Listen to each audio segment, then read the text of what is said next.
Pasta Maggi chowmein କାହାକୁ ବା ଭଲ ନ ଲାଗେ।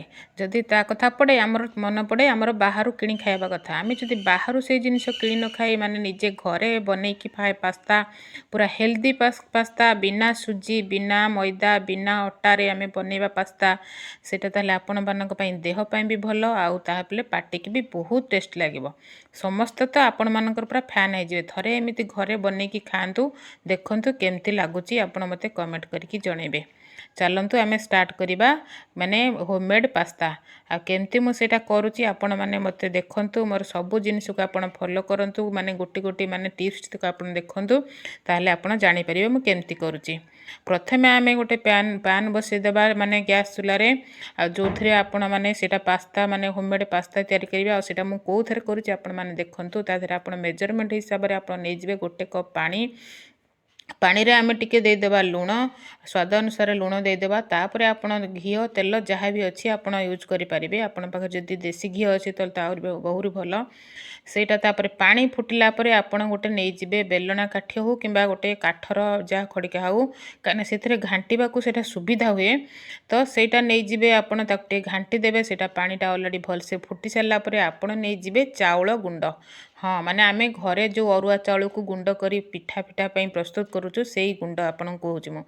ସେଇଥିରେ ମୁଁ ଆଜି ବନେଇବି ହୋମମେଡ୍ ପାସ୍ତା। ତ ସେଇଟାକୁ ଆମେ ନେଇକି ଭଲସେ ସେ ପାଣିରେ ଫୁଟନ୍ତା ପାଣିରେ ସେଇଟାକୁ ଭଲସେ ଘାଣ୍ଟି ଦେବା। ଦେଖନ୍ତୁ ସେଇଟା ଅଲରେଡ଼ି ପୁରା ଭଲସେ ମିକ୍ସ ହେଇଗଲା, ଆଉ ପ୍ଲସ୍ ମାନେ ଗୋଟା ବି ତାର ବିଣ୍ଡା ବି ହେବନି, କାହିଁକିନା ଆମେ ଅଲରେଡ଼ି ତାହିଁରେ ତେଲ ଦେଇଛେ। ତାପରେ ଆମେ କିଛି ସମୟ ତାକୁ ରେଷ୍ଟ ଦେଇଦେବା, ଢାଙ୍କି ଦେବା। ତାପରେ ଏପଟେ ଆମେ ପ୍ରସ୍ତୁତ କରିବା ଆମର ଯାହା ପାସ୍ତାରେ ପକାଇବା ପରିବା। ଆପଣ ଆପଣଙ୍କ ହିସାବରେ ଯାହା ପରିବା ନେଇପାରିବେ। ମୁଁ ନେଇଛି ଏଠି ମଟର ଛୁଇଁ କ୍ୟାପ୍ସିକମ୍ ଗାଜର ଆଉ ଧନିଆ ପତ୍ର, ଏଠି ନେଇଛି ଟିକେ ଟମାଟୋ, ସେଇଟାକୁ ମୁଁ କାଟିକି ରଖିଛି। ଆପଣ ଆପଣଙ୍କ ହିସାବରେ ଫୁଲକୋବି ଯାହା ବି ପକାଇ ପାରିବେ ପରିବା। ତ ତାପରେ ଆମେ ଗୋଟେ କଢ଼େଇ ବସାଇଦେବା। କଢ଼େଇରେ ଦେବା ଆମେ ପୁରା ଫୁଲ୍ 1 ଚାମଚ ତେଲ। ଆପଣ ତେଲ ଦିଅନ୍ତୁ, ଯାହା ବି ୟୁଜ୍ କରୁଛନ୍ତି, ଯେଉଁ ତେଲ ବି ୟୁଜ୍ କରୁଛନ୍ତି ଦେଲେ ବି ଚଳିବ। ତାପରେ ସେଥିରେ ଟିକେ ଫୁଟେଇ ଦେବା ଆମେ ଜିରା ପକାଇଲା ପରେ ତାପରେ ଆପଣ ଟିକେ ଦେଇଦେବା ହେଙ୍ଗୁଟା ଆମର ସ୍କିପ୍ ହେଇଯାଇଛି, ମୁଁ ଆପଣଙ୍କୁ ଦେଖାଇ ପାରିନି। ସେଇଟା ମାନେ ହଜମ ଶକ୍ତି କରିବ, କରିବ। ଏଠି ତ ଆମର କିଛି ମାନେ ଅଲଗା ଜିନିଷ ବି ନାହିଁ ଆମର, ମାନେ ଇଏ ପେଟକୁ ଖରାପ କରିବା ଜିନିଷ, ମାନେ ସବୁ ଘରୋଇ ଜିନିଷ ହିଁ ମୁଁ କରୁଛି। ତାପରେ ଦେଇଦେବା ଟିକେ ଛୋଟ କାଟି ରଖିଥିବା କଞ୍ଚା ଲଙ୍କା। ତାପରେ ଦେଇଦେବା ଆମେ ଟମାଟୋ କଟା, ଆଉ ତାକୁ ସେ ପର୍ଯ୍ୟନ୍ତ ଘାଣ୍ଟିବା ଗୋଳେଇବା ଯେପର୍ଯ୍ୟନ୍ତ ସେ ଟମାଟୋଟା ଟିକେ ମାନେ ସଫ୍ଟ ନ ହେଇଛି ଆଉ ନ ସିଝି ଯାଇଛି। ସେଇଟା ସିଝିଗଲା ପରେ ଆମେ ତାପରେ ଦେଇଦେବା କାଟି ରଖିଥିବା କ୍ୟାପ୍ସିକମ୍ ଛୋଟ କରି କାଟି ରଖିଥିବେ, ସେଇଟାକୁ ଦେଇଦେବେ। ତାକୁ ଟିକେ ଏପଟ ସେପଟ କରି ଘାଣ୍ଟି ସାରିଲା ପରେ ସେ ଟିକେ ସଫ୍ଟ ହେଇସାରିଲା ପରେ ତାପରେ ଆମେ ସବୁ ପରିବା ଯାହା ରଖିଥିବା ଆମ ପାଖରେ ଯାହା ପରିବା ଥିବ ସେ ପରିବାକୁ ଆମେ ସବୁ ଦେଇଦେବା। ତାପରେ ତାକୁ ସବୁ ଏପଟ ସେପଟ କରି ଭଲସେ ଭାଜିଦେବା। ତାପରେ ଆସିଲା ଆମର କିଛି ମାନେ ମସଲା ମୁଁ ଏଠି କ'ଣ ପକାଉଛି, ସ୍ୱାଦ ଅନୁସାରେ ଟିକେ ଲୁଣ ଦେବେ। ତାପରେ ମୁଁ ଏଇଟା ଘରେ ବନେଇକି ରଖିଥିଲି ଆମଚୁର ପାଉଡ଼ର, କାହିଁକିନା ଟିକେ ଖଟା ମିଠା ଟେଷ୍ଟ ଆସିଲେ, ଟିକେ ଖଟା ଟିକେ ପାଟିକି ଟିକେ ଖଟା ଜିନିଷ ଆସିଲେ ସେଇଟା ଟେଷ୍ଟ ଲାଗେ। ତାପରେ ଏପଟେ ଦେଖନ୍ତୁ ମୋର ସେ ଯେଉଁ ଇଏଟା କରିଥିଲି ସେଇଟା ସେ ପୁରା ଅଲରେଡ଼ି ପୁରା ଶୁଖି ହେଇଗଲାଣି। ତାକୁ ମୁଁ ଭଲସେ ଚକଟିକି ତାକୁ ଆମର ଯେଉଁ ସେପ୍ ଆପଣଙ୍କୁ ସୁନ୍ଦର ଲାଗୁଛି ସେଇ ସେପ୍ ଆପଣ କରିପାରିବେ। ଗୋଲ କରିପାରିବେ, ଲମ୍ବା କରିପାରିବେ, ଯେମିତି ଆପଣଙ୍କୁ ସେପ୍ଟା ପସନ୍ଦ। ମୁଁ ଦେଖନ୍ତୁ ଏମିତି ଆପଣଙ୍କୁ କରିଦେଉଛି, ଟିକେ ନେଇକି ତାକୁ ଏମିତି ଗୋଲ କରି ମଝିରେ ଟିକେ ଆଙ୍ଗୁଠିରେ ଦେଇକି ତାକୁ ମୁଁ ଏଇ ସେପ୍ର ପାସ୍ତା ମୁଁ ଆପଣଙ୍କୁ କରିକି ଦେଖାଉଛି। এটা ପୁରା ଚାଉଳରେ ହେଇଛି, ଆଉ ବହୁତ ଟେଷ୍ଟି, ବହୁତ ହେଲ୍ଦି, ଦେହ ପାଇଁ ବହୁତ ଭଲ, କିଛି ଖରାପ ନାହିଁ। ଆମେ ଏମିତି ବି ଚାଉଳରେ ଏଇଟା ଆମର ଯେଉଁ କ୍ଷୀର ପିଠା ମାନେ ଗୋଟଳି ପିଠା ଏଇ ଯେଉଁ ଯାହା ବି କହନ୍ତି ମାନେ ଇଏ କରି ଖାଉଛୁ ସେମିତି କରିବେ।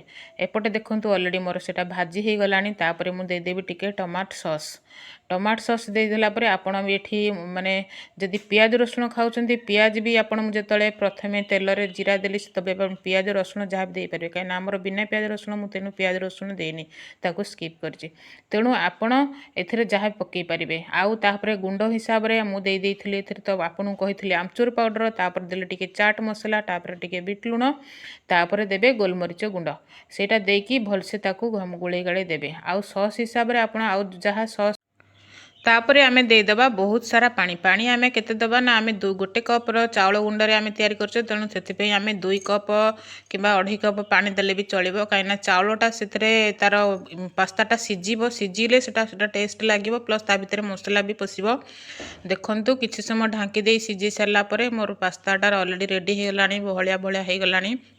ବେଶୀ ନାହିଁ 5-10 ମିନିଟ୍ ଖଣ୍ଡେ ସିଝେଇବେ। ତାପରେ ଦେଇଦେବା କାଟି ରଖିଥିବା ଧନିଆ ପତ୍ର ଦେଇ ଆପଣ ତାପରେ ଦେଖନ୍ତୁ ପାସ୍ତାଟା କେତେ ସୁନ୍ଦର ହେଇଛି ଆଉ କେତେ ଟେଷ୍ଟି ବି ହେଇଛି, କେତେ ମଖା ମଖା ବହଳିଆ ବି ହେଇଛି। ଆଉ ଯଦି ବି ଆପଣଙ୍କ ହିସାବରେ ପାଣି ଆପଣ ସେତିକି ହିସାବରେ ରଖିପାରିବେ। ତାପରେ ପତିବାବୁଙ୍କୁ ଦେଇଦେଲେ ଖାଇବାକୁ, ସେ ତ କହିଦେଲେ ୱାଓ ବହୁତ ଟେଷ୍ଟ ଲାଗୁଛି। ତାପରେ ମୁଁ ବି ଟିକେ ଖାଇକି ଟେଷ୍ଟ କରିଦେଲି, ବାସ୍ ଦେଖିଲି ମାନେ ବହୁତ ସୁନ୍ଦର ଲାଗୁଛି। ଆପଣ ଏମିତି ଥରେ ଘରେ ବନେଇକି ଖାଆନ୍ତୁ, ଏଇଟା ମାନେ ଛୁଆମାନଙ୍କୁ ଦିଅନ୍ତୁ ଦେଖିବେ। ଏମିତି ଥରେ ଘରେ ବନେଇକି ଖାଆନ୍ତୁ, ଦେଖନ୍ତୁ ମୋତେ କମେଣ୍ଟ କରନ୍ତୁ କେମିତି ଲାଗୁଛି। ଯଦି ଭିଡ଼ିଓଟି ଭଲ ଲାଗିଥିବ ଲାଇକ୍ କରିବେ, ସେୟାର କରିବେ, ସବସ୍କ୍ରାଇବ୍ କରିବେ। ରହୁଛି, ଜୟ ଗୁରୁ।